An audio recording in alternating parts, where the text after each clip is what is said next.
yes, it's unfair that I've had to go through so much trauma, poverty, violence, but if I see myself as a victim, life is going to continue to treat me like that.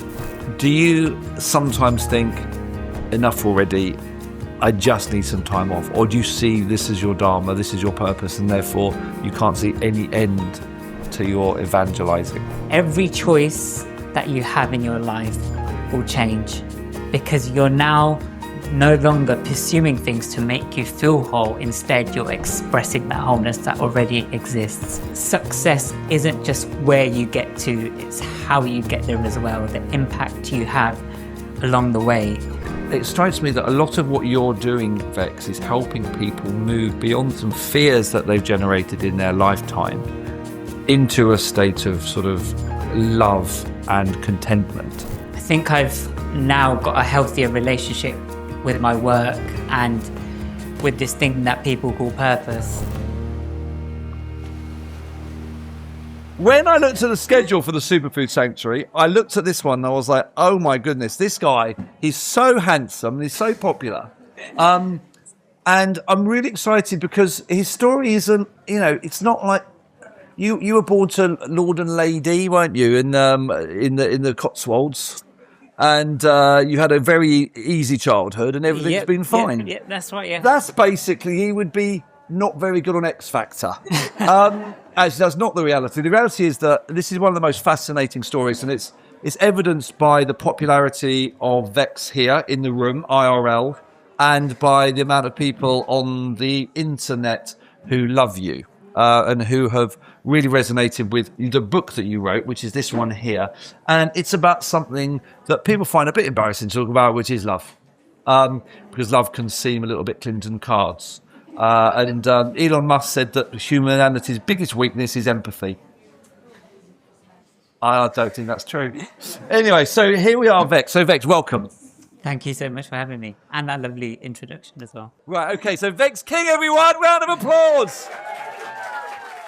So, for those of you watching the John Vincent Podcast, this is the second ever live The John Vincent Podcast that we've ever done. And in the room are people that know Vex quite well. Watching this are people who may or may not know Vex very well. Obviously, many of you will, because Vex is going to share it with all of his followers. But Vex, what the fuck are you doing here today? Good question. Yeah, I know. I said that to, don't ever say that, by the way, to US Border Force. Okay. Because I was so pissed off, and then we left my 45, and he says, why are you coming to America? And I said, I'm starting to ask myself the same question. And they sent me for secondary questioning. And you do not want to go for secondary questioning in New York, trust me. Vex, You've got a fascinating story. If I start with what is known in communication skills as a general lead, which basically goes, tell us your story. Yeah. And I gave you a blank canvas to do that. Where on the canvas would you start? Such a simple yet difficult question, just because so much has happened throughout my life. But so my dad passed away when I was 6 months old. My family experienced periods of homelessness. That's because one of my mum's businesses with a family member went bankrupt, and that family member was also physically abusive. Eventually, when we got our first home, I lived in a somewhat racist area. I experienced a lot of violence, a lot of poverty, and I guess my childhood dream was to alleviate that suffering for myself, for my single mother, and my sisters, and all the people around me. When I talk about dreams and changing my life, all they would know is struggle. So every time I spoke about how we could maybe get out of this area and do bigger things, they almost rejected those ideas because their life, all it was suffering and struggle. And I didn't really like that idea that my life would have to follow that path throughout. So when I was around, I think 13 or 14, I was a massive hip hop fan. And I used to go on this message board online And on the message board, there would be a corner of it where you talk about philosophy, mindset, neuroscience. And I've always been quite an academic, always interested in knowledge and intellectualism. So I went into this sector of the website, and people were talking about a particular book, and apparently this book had changed Bruce Lee's life, and I was a major martial arts fan as well. And the book was called Think and Grow Rich. So I said, is that Napoleon Hill? Yeah, that's Napoleon Hill. So I said to myself, I need to get a copy of this book, and if it changed Bruce Lee's life, it did change my life as well. So at the time, as you do, I went on to, I think, LimeWire, and downloaded a copy of the book because I didn't have enough money to buy a copy of the book. So I ended up getting a copy of the book, plus I think like 100 viruses as well on the computer. And yeah, I read the book and it started changing my mindset. And then what I did, I started studying the most iconic individuals on the planet and started realizing that actually the key to changing your life lies within your mindset. Yes, it's unfair that I've been dealt with these cards. Yes, it's unfair that I've had to go through so much trauma, poverty, violence. But if I see myself as a victim, life is going to continue to treat me like that. So I said to myself, and I kind of made a promise that I was going to change my life and turn it all around for myself and for my family. And eventually those changes happened. Vex, many people have stories of how they're the first person that goes to university in their life, and there's a neighbour or an uncle that inspired that shift from shifting out of the stream that they were in into another stream. But am I hearing that there wasn't such an individual, or was there in addition someone or a conversation with someone that changed that destiny? Such a good question. So I didn't have a direct person, especially growing up, that understood where I wanted to go in my life. I didn't have any mentors or people to kind of look up to. It was just the people that were on TV or the people that I was reading about in magazines. But one thing was kind of obvious in a way. It was obvious, but I also ignored it for a long time. So my mum's quite religious. She's experienced, the hardest working person I know. She's experienced so much struggle, and I've just literally seen her struggle my entire life. And she went to like a guru once, and I think she was just seeking answers. And the guru, she was just like, my son, I think he's like, I don't know what he does in his spare time. He's out in like on the streets. I think he's potentially in a gang. He's really clever, but he doesn't like studying. Like he's always like flunking lessons. Like, what's he going to do with his life? And the guru stopped her. So this is her retelling. He stopped her and he said, trust your son's path, because one day he's going to help a lot of people. And she came home and she told me that story. And I was like, oh, that sounds good, but I'm definitely not going to be doing that. I was too interested in it. Did you go like, whatever? Yeah, I was kind of just like, yeah, whatever. And then kind of doing what I was doing. But when I got to university, I think there was like a personal development module in my first year. And as part of that module, we had to create or keep a diary for like 3 days.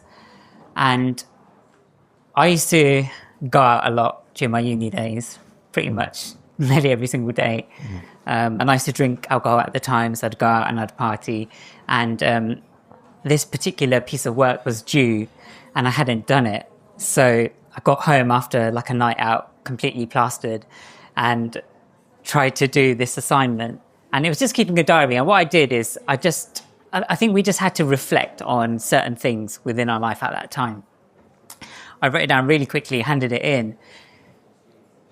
The tutor's name was John. And like a week or two later, when he was kind of marking it, he called me in And he was just like, can I speak to you? And I was like, oh God, he's realised I just did it like last minute. And he said, there's something incredibly moving and powerful about your writing. He said, have you ever considered being a writer?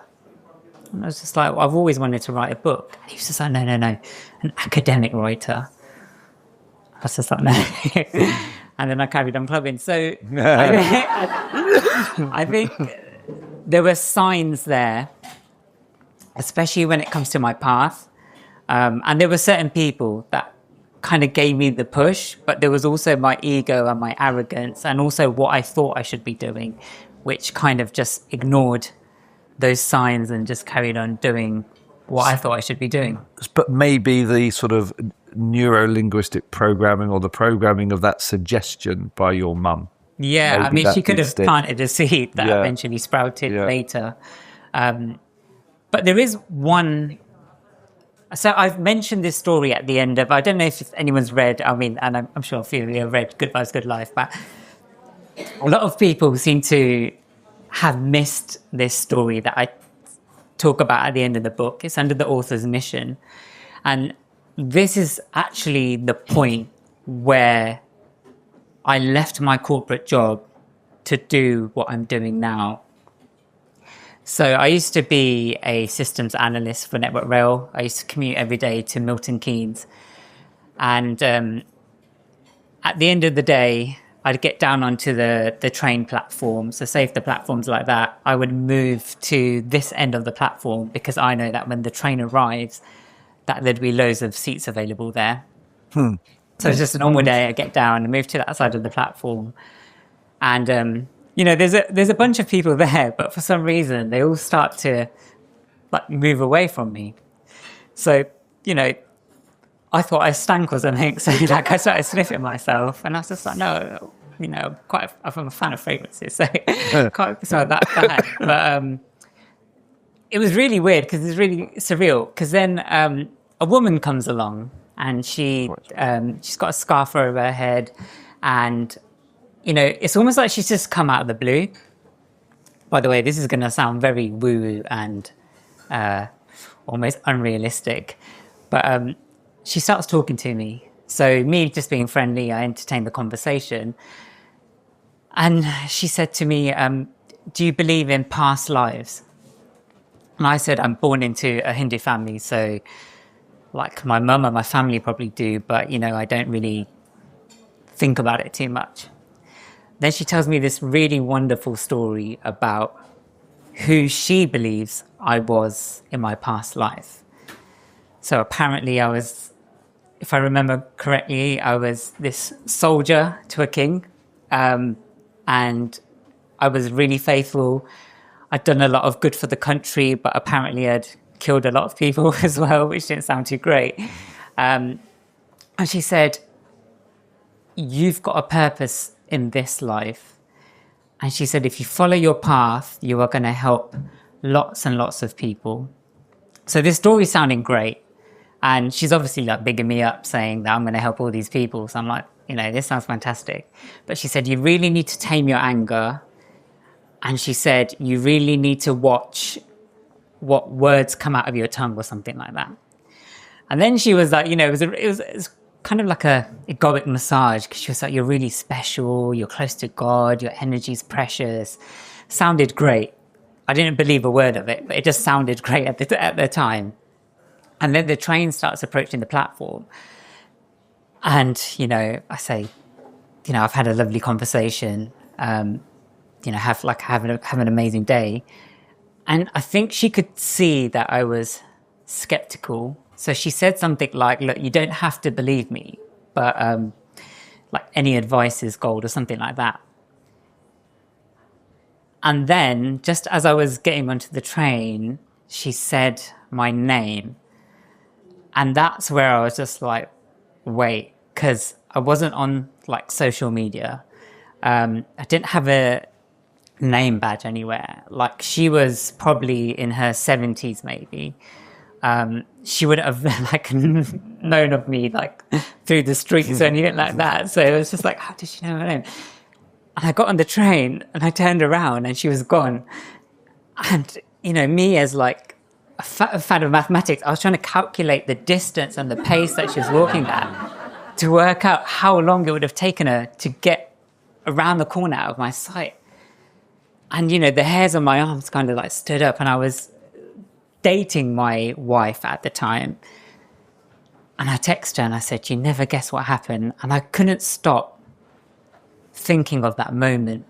And I remember that night, I got into bed and I had one of those moments where you start to think back to all these synchronicities and omens throughout your life, and the conversation my mum had, what my tutor had said. I thought, maybe I do need to pursue this path. And then I think back to university. Like in my dorm room, I had quotes plastered all over the wall, and all my friends would always come to me for advice. What I would actually do, so I didn't, even when I didn't have much money, I would, like, for example, if I had £1 to my name, if I saw my friend was hungry and I needed that £1 for something, I'd always give my £1 to him so he could, I think I just found joy in seeing people like winning or nourished or just helping them rise. And I thought to myself that maybe there's something in this. Maybe I need to pursue this path. So a few weeks later, I handed in my notice. And then, it just, I guess I'm sitting here today. Amazing, Vex. How many years ago was that? That was about 16 or 15 years ago, I think. Okay, I'll have what he's having. Very well, very young. Oh, God. Well done. So how did you, so you left your job without a plan? Or obviously, I've read the book, so I know this. But for those of you that don't know you well, what happened next? So my mum thought I was nuts because she was just like, you need another job. And this is how I know that I was meant to do something else. So after I left my job, I applied for another job. It was like a part-time role. And until then, I'd never been turned away from an interview. I interviewed for this role and I got turned away. And apparently I was overqualified for the role. So I was just like, okay, this is a sign that I need to do my own thing. After that, I did a lot of things, a lot of different things. I started a clothing line. The one thing I think I always knew how to do well was hustle. Like I used to hustle just to get by because I was too afraid to ask my mum for money because I knew she wouldn't have it, but she would find it somehow and feed me or just support me. So I said to myself, I need to hustle. I need to just keep money afloat. One thing I would say to people is if you're going to follow your own path is always to take like a somewhat calculated risk. But I was the polar opposite. I didn't really have any kind of backup. It was just like, see where this path leads you. And I did a number of things. So one thing a lot of people don't know about online is that I used to be in the music industry. And that's the thing that I thought would be my end goal. So I thought I'd be this big, famous music producer. And in my early 20s, I got offered a couple of publishing deals. And there was one particular deal that was like, everything that I thought I wanted in life. But when I heard it out aloud, I realized that it would ask me to compromise certain parts of myself and lead people down the wrong path. And I said no to that. And it was kind of weird because I was like, everyone knew me as Vex, a music producer. And now I was just like, there was no identity. And I think that was kind of a blessing in disguise as well, because then I had to really go looking for myself and do a bit of soul searching. But eventually I found my way onto social media. So even before I had the Vex King page, I actually had a small social media agency. And I'm exaggerating, but I had around between 20 to 50 accounts. And the idea was just to spread positivity online. So I created this kind of good vibes only movement, which eventually went mainstream and turned into a bit of toxic positivity. But I remember getting DMs from people on these other pages. So I had the handle good vibes only on Twitter as well. And people would message me and say, thank you so much, because that tweet literally saved my life. Here I am about to do something really dark. And I saw that message and it's just changed my mindset. And I realized that there was something really, really powerful in sharing these messages online. I also had some social media pages which acted like open vision boards.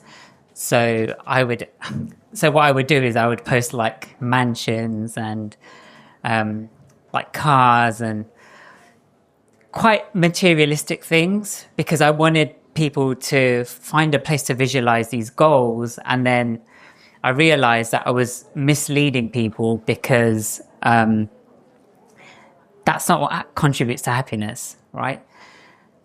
So I ended up selling that page, even though that page was generating lots of income. So what happened during the time was I went from not earning anything because I'd left my job to then earning, a comfortable amount of money through different avenues, but then saying, no, this is wrong because I'm misleading people. It didn't feel right.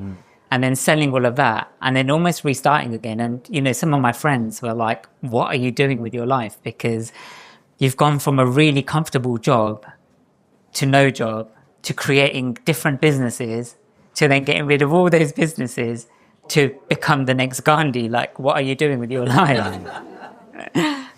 But, I just had to trust the process, and I would just continue to remember those surreal experiences that I had. And it's not an egoic sense that I was going to change the world. It's just knowing that when I express myself, especially through the writing, it makes me feel alive. And I also see how people respond to it. I can uplift someone in a very precious way. And that feeling to me is priceless. And that's why even now, I'm not the happiest person on earth, because I can get hungry sometimes. But, I go to bed pretty much content every single day. Like, I'm just, I'm very grateful. After the life I've lived, I'm very grateful. Round of applause for that. That's lovely. Vex, can we talk about anger? Sure. Davinia Taylor was here earlier, and I wrote a book with a guy called Julian Hitch. It's about Wing Chun, which is Bruce Lee's martial art. I love them. Have you seen Ip Man? Yeah. Yeah, it's based on Wing Chun. It is. So Julian's teacher is a guy called Madai Norbert. Madai Norbert is Lung Ting, and Lung Ting's teacher was Ip Man. So I've kind of got a direct lineage from Ip Man in Wing Chun. It's an interesting martial art, right? Yeah. And it's fundamentally about not fighting. So it was developed by women, predominantly, two women. One of them was a woman called Beautiful Springtime, which is what Wing Chun means, from about 1750. But it really comes from Taoism and Confucianism combined, the strict disciplines of Confucianism, but the flow of Taoism, and later it was the Zen Buddhist thing. So, and one of the we wrote a book called Winning Not Fighting, and one of the theses is that we have a true self that we're born with, which is the true self where we are most content, most loving, which is that self that goes to bed at night, your self that goes to bed content, loving, not at least not non-fearful to some degree. And the thesis is that we go from true self to from an ego. We're born with a true self, but we adopt fears in our lifetime. Fears of not being successful, not being perfect, not having material things, fears of public speaking. We're only born with two fears. Mostly it's fear of loud bangs. So if you make a loud bang, baby will cry. And fear of heights. So if you put a baby onto a ledge, it typically won't go over, because it has an innate understanding. If we have a fear of public speaking, then we weren't born with that, right? So it strikes me that a lot of what you're doing, Vex, is helping people move beyond some fears that they've generated in their lifetime into a state of sort of love and contentment. For people to experience what you're experiencing in that time before you go to bed or as you're going to bed, your book, it talks about some of that obliquely and also directly. If you look back at your life, do you see a similar pattern of letting go of certain fears or letting go of certain materialistic aspirations, as you said with the vision board that you mentioned? So I love Taoism, by the way, non-duality and Vaita Vedanta. That's kind of my thing, and that's the sort of books I'd love to write in the future. But I think if you think about our egos are identity, and the identity shifts. But if you actually think about where the ego is, it doesn't actually exist. It's just a cluster of thoughts that tells you who you think you are based on the things you've heard in your lifetime, the things you've been exposed to, and the things that you've made to believe about yourself. So that is your conditioning.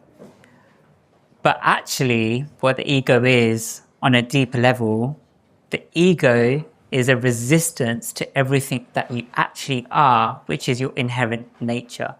And the way I like to think about it is that within all of us, there's this light. It shines, it radiates love, unconditional love.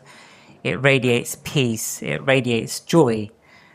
But because of our experiences, we end up building this identity that makes us believe that we are those things rather than this sunshine that's always existing.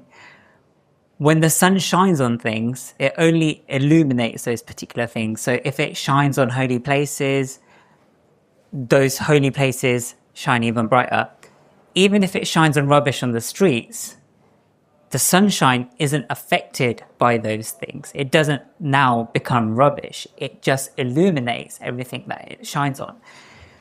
And this is probably one of my biggest challenges, because although I love writing, sometimes the transmission from that non-dual subjective understanding to words, I find incredibly challenging. But to put it very briefly, if you can return to that state, you will start to realize that nothing in you is missing. And most of the things we pursue is because we're trying to return to that state. But if we find it outside of ourselves, we're never going to find it, because we'll get the thing and then we'll need something else. And that void will always exist. So part of this self-love journey is to return to that wholeness within and expressing it in your life and choosing based on that wholeness, that recognition. But you have to do it for yourself. So it doesn't matter what modality or philosophical system you follow, or even the practices that you follow. Like for me, meditation has changed my life. I've been meditating for, I think it is around 17 years. And, you know, initially when I started meditating, it was like, I'm going to close my eyes, I'm going to focus on my breath, and then like, you know, thinking about dinner and other things. And then it's, you know, it started to evolve. And now I'm like, oh, I'm starting to see things. Oh, I'm starting to see deities and stuff. And my understanding of meditation has changed over the years. But all I will say is there's this blissful stillness that exists within you. And if you can learn, not even learn, if you can return to that, if you can recognize it within yourself, everything that you think is missing in your life will make sense. Every choice that you have in your life will change, because you're now no longer pursuing things to make you feel whole. Instead, you're expressing that wholeness that already exists within you. Round of applause for that. Well done. I think the Hinduism, Buddhism, you mentioned Taoism, I mentioned Taoism, is Toltec traditions in South America. It strikes me that all of them are looking at the same human condition, and they codify it in their own way, in their own language. And one of the, are you familiar with Toltec? Yeah, the four agreements. Yes, space, for example. So one of the things which, obviously, you know, you mentioned that, but the woman who was, one of the things that strikes me about you is one of the 4 agreements clearly is be impeccable with your word. And if you recall the conversation you had with the vanishing woman, Yeah. I wonder whether she was talking about that sensibility of being impeccable with your word. I think the core message is not to take anything personally. And for me, I think when you realize, going back to the analogy of the sunshine, is that when you realize that you are the sunshine, when you shine on something that's not offering that same sunlight back, you don't see it as a reflection of you. For example, if the sunshine shines on that rubbish, it doesn't really think, oh, I am rubbish. It realizes that it's still the sunshine and it's unwavering. And that's how I try to live my life, by realizing that there's noise out there, but who I am is inherently true and it will not change. Some people call it awareness. And it's the same thing. If you think about, so Eckhart Tolle, again, a very great teacher, he talks about subject and object. So if you think about your thoughts, a lot of the times we have thoughts in our head and we think that we are those particular thoughts, those thoughts that tell us that we're not good enough, or those thoughts that tell us that we'll never make it in life. But if you're observing those thoughts, then you can't be the thoughts themselves, because you're seeing them. In the same way, if you hear a sound, you realize that I am not the sound because I can hear the sound. So whether you think about it as sunshine or a true self, Buddhism considers a no-self approach.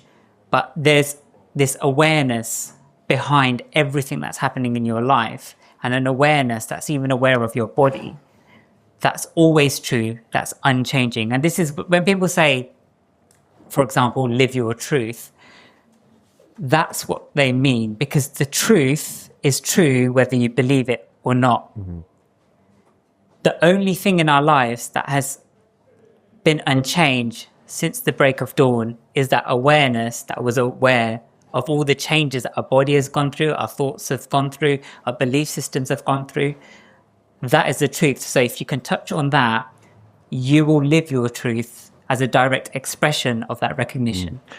Thank you for that. And the 4 agreements, as Vex, you alluded to 2 of them. One was, the Toltec tradition is a South American tradition. There's a guy called, is it Don Miguel Ruiz? Yes, yeah. And the Toltec tradition is the idea that we look in the mirror, but between us and the mirror is smoke. And that smoke is all of the stories, unhelpful, made up, as Vex has said, stories that obscure our ability to see things clearly. And that might be all of the expectations, dreams, constructs, ideas that exist in humanity that we've shared that may actually not be true or in line even with physics. So that smoke is the obscurity that, as Vex said, is getting in the way. And he's talked about before, it's being, don't take anything personally. Be impeccable with your word. Never assume. So never assume the real motive behind someone's actions. Don't assume that look that you got given was a look of dismissal or anger. It might have been a look of love or them on their own journey. And then the 4th one, which I think is a bit of a cheat one, is do the other ones really well. So whether he sold the idea of the 4 agreements and he ran out of time, I don't know. But anyway, that's the 4th one. So it strikes me that, the Enneagram is something we talk about in Winning Not Fighting, and it's the idea of categorizing and explaining that smoke. So it's explained from the Latin and Greek persona, which in both Latin and Greek, I keep fact checking this, and each time I fact check it seems incredible, but it's true. In both Latin and Greek, it means mask.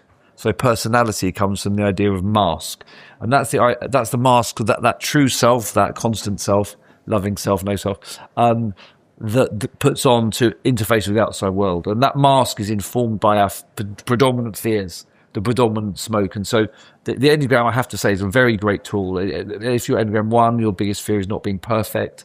If you're Enneagram 2, your fear is not being loved. 3, not being successful. 4 is not having an identity. 5 is not understanding the world around you. 6 is almost a fear of fear. 7 is a fear of being bored. I wonder whether you had that a little bit when you were doing all of these different things. And I'm an Enneagram 8 as well as 7. My biggest fear is not being controlled by others, and a 9 is fear of conflict. So we all have those fears, but we just have them in a different order, and that informs our personality. But 3 of them are very shame-based. So if you feel that you're not good enough, you can be easily manipulated by your manager saying your performance wasn't very good this month.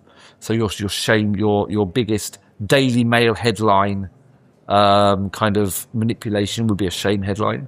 If it's anger, there's 3 that are very anger-based and 3 that are very fear-based, even though it's all based on different fears. But it strikes me that when we spoke to, I mentioned earlier about Davinia Taylor, there was a conversation we said, I'm still to some degree driven by some anger and I have to use it. And as we go from fear, anger is just an expression of some fear. But often we begin our journey that you've done by some kind of ego response. The starting point for Wing Chun is often, I don't want to be beaten up at school.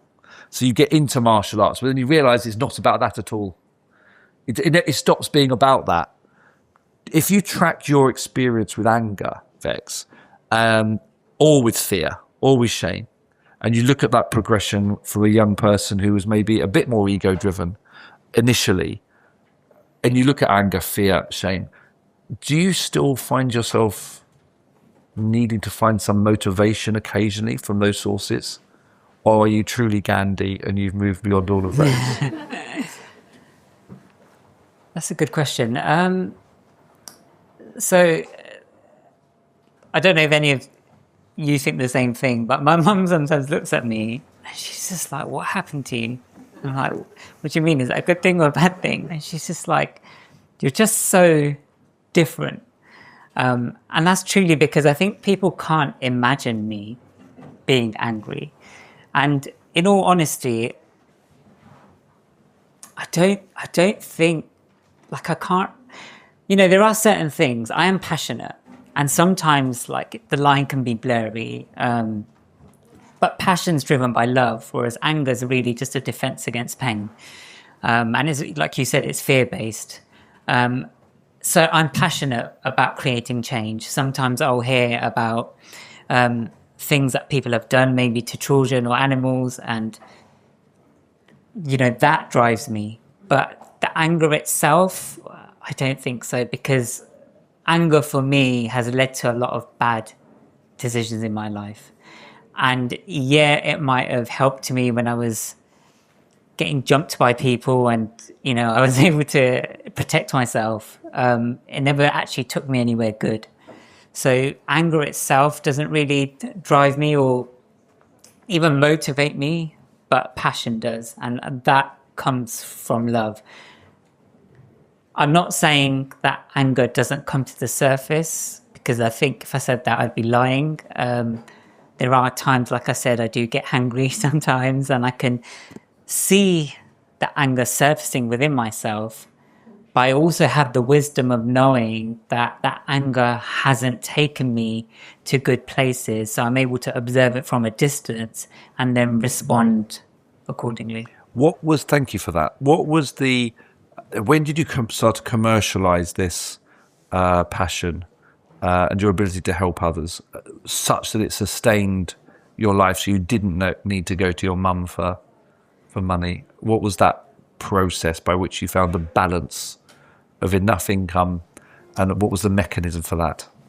I suppose if I go back to school, it was just survival.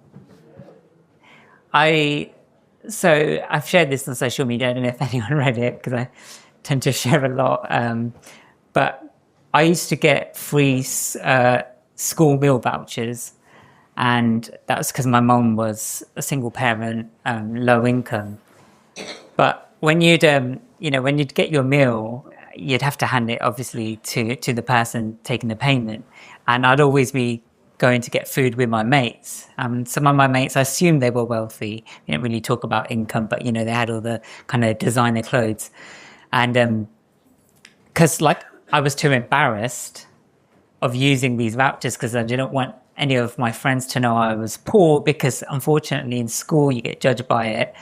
and I kind of was with quite a popular crowd. I decided that I would fund my own school meals. And what I did is I tapped into the resources that I had. Now, I was very fortunate to have a computer at the time. So I would download albums on 56K, the struggle of dial-up internet, take a few days. And then I'd copy the CDs on, I don't know if anyone remembers Nero, but I'd burn the albums onto the CDs, and then I'd sell it to my friends for like £2 a CD. And I'd use that money to then pay for my school meals. And then when we had, I think, is it called Mufti Day nationwide, but when you dress down? So again, it's this judgment. You don't want to be judged by what you're wearing. So I wanted to wear, like the Adidas or Nike clothes that all my friends would wear. I didn't want to ask my mum for money because I knew she didn't have the money. I would then hustle again to buy those clothes. Now, obviously, I could have done something better with the money. I could have contributed to bills or, done something a bit more worthy. But a lot of that was driven by survival. And I think that's kind of made me unafraid. Like, I always have this conversation with my wife because I say no to a lot of things. I think people don't realize how much me and my wife say no to. It'd be so easy to say yes to things that don't necessarily align with our values. And, everyone's got like this mortgage to pay and a lifestyle to sustain, but, just bills to pay. And I'm in this mindset, and I always try and, reaffirm this to my wife, that I'm kind of unafraid for things to go because I've come from nothing. And I know within my heart that if I ended up with nothing, I will rebuild myself again. I will find a way. And I'm very grateful to have that mindset. And that comes from more kind of like a firmer mindset. And sometimes I suppose it's difficult for me to just balance that with listening to my intuition and staying aligned, but also being driven enough to pursue some of these bigger goals. And you're right, Vex. We have we pay a big price for the clinging on to things that are less important, don't we? Our mind, our body, the toxicity of relationships that can create at work if we are feeling like we are aggressively trying to hold on to something. And the ability to give that up is really powerful. Do you find yourself in wanting to spread that message? Do you sometimes think, I've had enough? I've had enough with being Gandhi. I don't want to... I'll drop that in a minute. Not yet, in a minute. Do you find yourself thinking... Because in the Tao Te Ching it says, look, here's loads of secrets here, but for God's sake, don't keep wanging on about it, right? It sort of says that just no one wants to hear it. But I mean, over 2 million copies sold. A lot of people want to hear it. Do you sometimes think, enough already, I just need some time off? Or do you see this is your dharma, this is your purpose, and therefore you can't see any end to your evangelizing? Yeah, I used to say, like, this is my purpose, I need to stick to the mission. I also made a promise with someone that I would help people, and I'm very big on my promises, so I like to stick to them. I think anyone that's followed me for years has seen my work change and evolve. So initially it was very manifestation based, goal setting, goal getting. And those things are really, really important. And anyone that's spiritual that denies that is probably bypassing that reality. But for me, success isn't just where you get to, it's how you get there as well, the impact you have along the way. And relaying that message is extremely important to me. And I say that because I think after my third book, Closer to Love, I kind of, I suppose, lost myself on the path. So actually, when good Vibes Good Life was doing really, really well, I was getting offered all kinds of things. Some people wanted me to start selling courses and really just like monetizing that attention and that exposure. I got offered TV shows. I got offered all brand collaborations. I actually got approached by OnlyFans, which is like I'm not a subscriber, but I have enough awareness to know what OnlyFans is. And they emailed me a couple of times, and it's kind of like, I don't think I'm the right fit. There'll be judgments of that. But, no judgment to them. Yeah. But you wouldn't want to upset OnlyFans. yeah, in case someone's listening. But, there was the little child, Vex, that heard some of these offers, and these were really like life-changing offers, like things that seemed too good to be true. And that young homeless Vex that was struggling with survival said to himself, you need to do these things because this is going to give you security. This is going to be the panacea to all your problems. But there was the spirit, the heart side of me that said, and the wiser side of me that said, you're not homeless anymore. You're not struggling like that. You're not surviving. And also, what are you actually teaching that young Vex? You're teaching that young Vex that you have to be somebody else to be successful, that you have to sell your soul to sell copies of books or sell things within a brand. And that misalignment didn't feel well. And then I'm part of mastermind groups, and I would speak to people within my industry who, I really trust, that I actually look up to, and we'd have these amazing conversations offline about staying aligned and moving with purpose. And then I'd go online and they'd do the complete opposite of our conversation. And I was just like, maybe I should just do this as well because everyone else is doing it. And I remember speaking to one of my spiritual teachers, and I said, you know what? I think I'm good. And he was like, what do you mean you're good? And I said, I think I can just retire. Like, I don't need to live a flashy life. I think I've got enough to just, detach myself from this world because I don't agree with the direction we're moving in. Like, this isn't how I see us elevating the collective consciousness. And it just seems like the people around me are maybe compromised.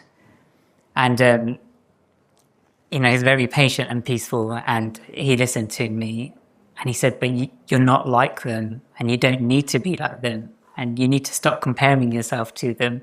He said, what if you could be the one person? And again, I'm not trying to put myself in this superior position, but what if you could be the one person that shows people that there's a way away from wholeness, a way where you can achieve mainstream commercial success being rooted in who you are. And that conversation, I think, changed everything for me, because at one point, if I be completely honest with you, I was ready to delete all my socials, just kind of live a very simple life. But I think I've now got a healthier relationship with my work and with this thing that people call purpose. It's just really, if you think about purpose, actually, the past and the future don't actually exist, right? They're just something that we've imagined. The only moment we have now. So we think about purpose like, I'm going to change like 1 million lives. But that thing exists in the future. And what we do is we try so hard to get there that we actually forget that purpose can only happen in the present moment. So how are you actually making this present moment meaningful for other people? Vex, I mean, you're absolutely right about purpose. And I mean, the Leon purpose that it's not a mission. It's not a vision. A lot of businesses, they take vision, purpose, and mission, and it's all that kind of thing that you do on the away day, right? And it's and they completely don't understand the difference between the three things. And one of the things we said with Leon is our purpose is to help people help people live and eat well right now. That's our purpose. It's not a vision of what we can be in the future. It's not a mission of what some sort of military mission that we're going to achieve. So I've been very clear about saying that our purpose must be a today thing. So it's very interesting to hear you say that. I interviewed for this podcast an acupuncturist in New York, and he said, life is about having fun and helping others. Do you feel in helping others that you might start to become really boring? And by the way, sorry, I'm actually being facetious. For the record, I do not think he's boring. But I think he's fucking intelligent, lovely, and brilliant. But do you think there's a worthiness that you need to avoid as a sort of self-help practitioner? Do you think that it can, in trying to help others, it can start to be almost objectifying the process of spiritual growth? If we talk about spiritual growth all the time, if we talk about love and we talk about being our best selves, does it at some point ironically stop us living or having fun? Do we talk about wellness too much, or well-being too much, or spiritual growth too much, or our true self too much? And does some people just want to say, Vex, shall we just go and watch? Should we just go to a football match? How do you think about that? So and this is something I've experienced myself, is one thing that I've noticed with a lot of spiritual circles is that they'll get on the spiritual path, and one thing that they do is they read about something and it gives them this kind of glimpse of enlightened thinking. So this comes from kind of the Japanese idea of satori, which is kind of flashes of enlightenment, and suddenly they think that they're fully enlightened. But another thing that they start to notice is that this physical world is actually just an illusion, so it doesn't exist. And they almost become numb, and they think that they have to live off-grid, and that they have to be really serious, and they have to be completely love and light. And actually what they've developed is actually just a spiritual ego. So now we think we're spiritual, but when you think you're spiritual, you're perhaps not as spiritual as you think you are, because you think that you're this identity, and suddenly you move into the world and you think you're superior to other people. Look at how spiritual I am, and other people aren't. And what you start to realize, the more you progress along your journey and lose the attachment to the ego, because the ego will always be there, and the ego is also important, because, for example, if someone calls your name, like, that helps you respond to that person. The ego, when transfused with that love that exists deep within us, can be very, very healthy. But one thing I've tried to learn or unlearn, depending on what perspective you want to look at it from, is not to get too attached to these labels, not to get too attached to these theories, because life is supposed to be fun, it's supposed to be light. And also not to deny reality, the reality in front of you, because you can take that saying, for example, and you can then ignore the suffering that you see in the world. So life is supposed to be light, but at the same time, you're here for a reason. Is it Sir Roger Penrose, I think it is, who's a mathematical physicist, and he said, the chances of a life-supporting universe is 1 to the power of 10 to the power of 123. So 1 in 10 to the power of 10 to the power of 123. To put that in perspective, 1 to the power of 10 to the power of 9 is 1 followed by a billion zeros. So statistically, the chances of us being here is almost zero. I like to believe that there's a reason that we're all here. And I like to believe that when you seek wholeness within yourself, that path will be so much clearer. But at the same time, don't attach yourself to what you think you should be doing. Live from moment to moment and just express that wholeness as much as you can.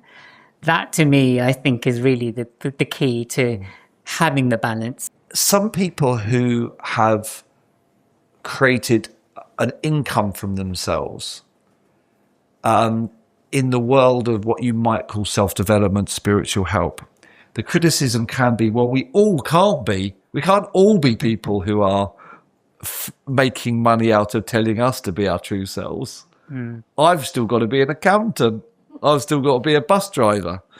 And what do you say to those people about their practical life, and what practical steps can a bus driver or a nurse that really has a vocation to work in the NHS and help save people's lives, what can you say to them practically that doesn't require them to write a book and sell 2 million copies to sustain their lifestyle or have a social media following? How applicable is what you're saying to the bus driver or the nurse?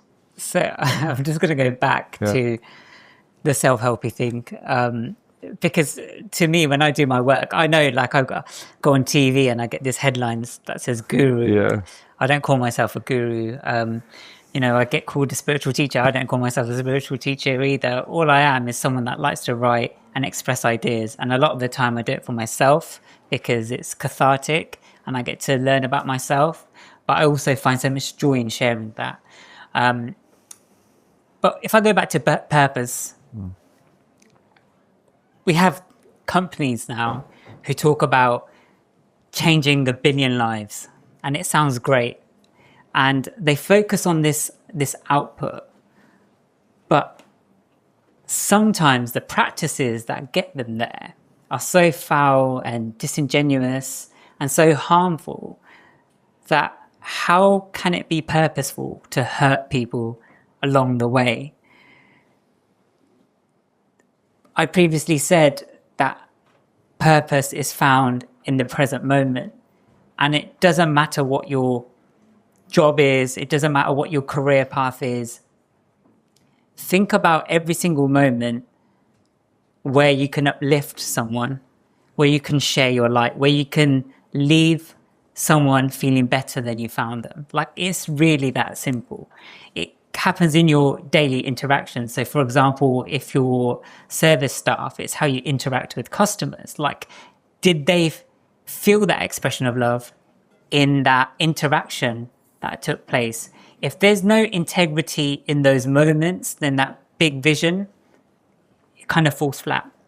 That is exactly the answer I'd hoped you would give, because there is a person on the front desk at my local. There are two people. There's in Haywards Heath, the person that gives you the overpriced train ticket is very, very miserable, and I end up thinking, oh my goodness, you could change so many lives today by being nice, because then you might be giving 400 tickets. I don't know, however many tickets you get. You better work it out quicker than me.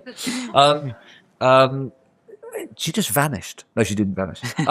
But the 400, 1,000 tickets. If she gave a smile to me or to the other people, of course she could impact not just my life but my family's life, and I might be a bit more cheery when my wife texts me to say how's it going, and I go shit. Or the businesses they work in, the colleagues of those, the impact they make in the world, of course, the vibrational impact that she could have. And then as I get to the ticket person, there's a larger guy, and he's absolutely lovely, and he gives me a big cheery hello, and I'm thinking the impact that these two people are making on their own lives, let alone my life and others' life, is so difficult. So for that nurse or that bus driver, there's huge potential in them, right, in terms of their own happiness and the impact they have elsewhere. And just on that point, we always think about change being like, or making change being grand and extravagant. When I go back to my social media page, like everyone starts on zero. So now I have, I think, can't remember, but like over 2 million followers. But when I started that page, it was because everything else felt a little off. That open vision board, me just promoting almost like materialism, which didn't feel right to me deep down. And then I focused on the Vex King page, thanks to inspiration from my wife as well. But all I wanted to do was share messages. I didn't think about the end product. I didn't think about a book. In fact, I didn't even think about monetization at that time. And I would get offers for ads. And even now, you'll see that there's no ads on my page because I just wanted to focus on the message. But it just starts with just something very simple. And that's, how do you make this moment more meaningful for yourself and for someone else? And that's as simple as it is. So your 2 million readership, over 2 million copies sold worldwide. Your 2 million people on your phone. That's the amalgamation of a number of very simple present moment decisions and commitments. And I also think I'm hoping there is this trust there as well. And I think that trust compounds because when I released the book, I had, I think, 140,000 followers, which is still a lot. But I remember releasing the book and, you know, it didn't go on any bestseller lists. It didn't do anything, I suppose, remarkable. And I was just like, oh my God, I'm going to have to start doing other stuff just to gain an income. But then I remembered actually, and if you go back to my social media page, I think I announced the book in October 2018. You'll find the post that I actually made. And in that post, I said, I'm trying not to focus on the numbers too much.